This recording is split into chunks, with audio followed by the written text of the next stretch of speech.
Olá, vamos para o nosso terceiro dia do plano O que é Páscoa?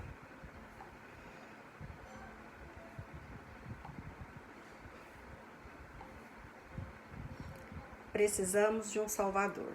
As coisas estavam piorando, mas Deus continuou oferecendo seu amor a este mundo o tempo todo.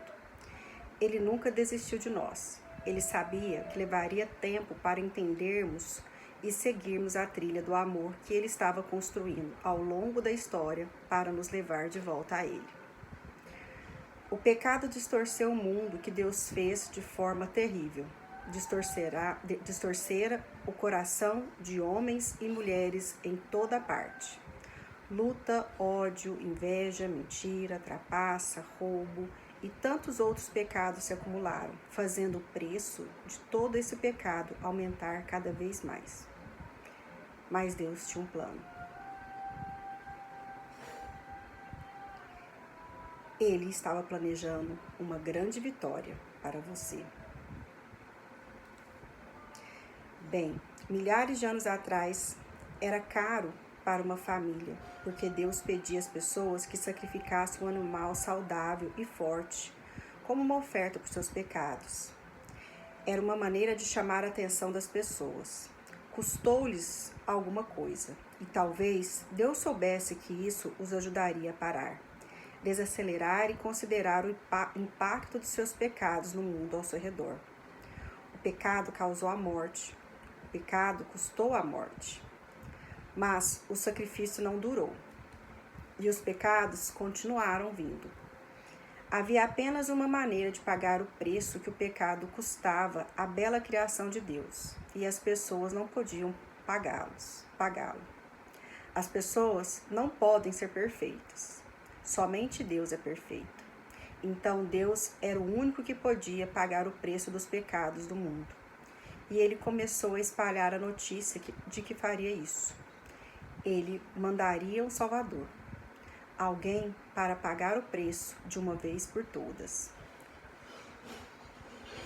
Hoje, você leu algumas das profecias do livro de Isaías, escritas cerca de 700 anos antes de Jesus nascer. Ele conta a história de um homem que foi desprezado e rejeitado, tratado com severidade, morto e colocado no túmulo de um homem rico. Mas também diz que ele suportaria o castigo pelo pecado. Adivinha de quem estamos falando? É o Salvador do mundo, Jesus.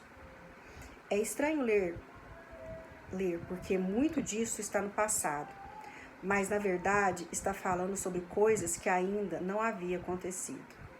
Isso porque no idioma hebraico antigo, em que essas escrituras foi redigida, não havia como falar no tempo futuro.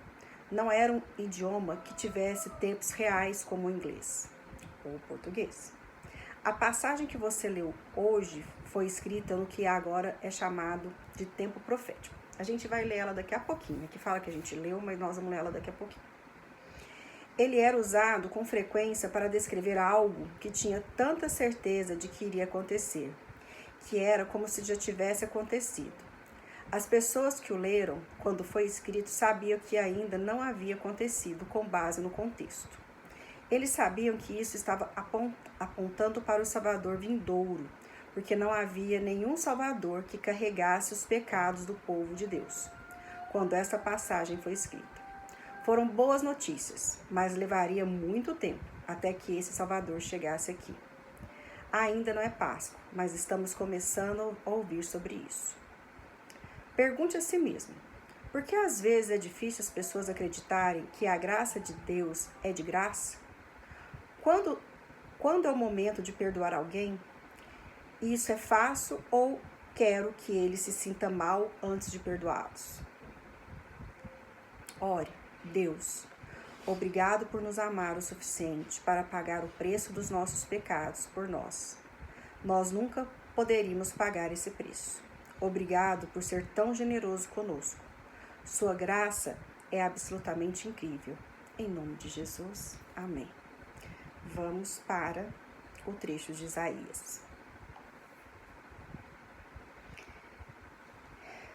Isaías 53, 3 a 11. Ele foi rejeitado e desprezado por todos. Ele suportou dores e sofrimentos sem fim. Era como alguém que não queremos ver. Nós nem mesmo olhávamos para ele e o desprezávamos. No entanto, era o nosso sofrimento que ele estava carregando. Era a nossa dor que ele estava suportando. E nós pensávamos que era por causa das suas próprias culpas que Deus o estava castigando, que Deus o estava maltratando e ferindo. Porém, ele estava sofrendo por causas dos nossos pecados. Ele estava castigado por causa das nossas maldades. Nós somos curados pelo castigo que ele sofreu. Somos sarados pelos sofrimentos que ele recebeu. Todos nós éramos como ovelhas que haviam perdido. Cada um de nós seguia o seu próprio caminho. Mas o Senhor castigou o seu servo. Fez com que ele sofresse o castigo que nós merecíamos. Ele foi maltratado, mas aguentou tudo humildemente e não disse uma só palavra. Ficou calado como um cordeiro que vai ser morto, como uma ovelha quando corta a sua lã. Foi preso, condenado e levado para ser morto, e ninguém se importou com o que ia acontecer com ele. Ele foi expulso do mundo dos vivos, foi morto por causa dos pecados do nosso povo. Foi sepultado ao lado de criminosos, foi enterrado com os ricos, embora nunca tivesse cometido crime nenhum, nem tivesse dito uma só mentira. O Senhor Deus diz: eu quis maltratá-lo, quis fazê-lo sofrer. Ele ofereceu a sua vida como sacrifício para tirar os pecados, e por isso terá uma vida longa, e verá os seus descendentes. Ele fará com que o meu plano dê certo. Depois de tanto sofrimento, ele será feliz. Por causa da sua dedicação, ele ficará completamente satisfeito. O meu servo não tem pecado, mas ele sofrerá o castigo que muitos merecem. E assim, os pecados deles serão perdoados. Eu me emociono de ver essa profecia, 700 anos antes dele vir, e retrata direitinho, o que ele passou, sem nenhuma mudança. Romanos 6, versículo 23. Pois o salário do pecado é a morte, mas o presente gratuito de Deus é a vida eterna, que temos em união com Cristo Jesus, nosso Senhor.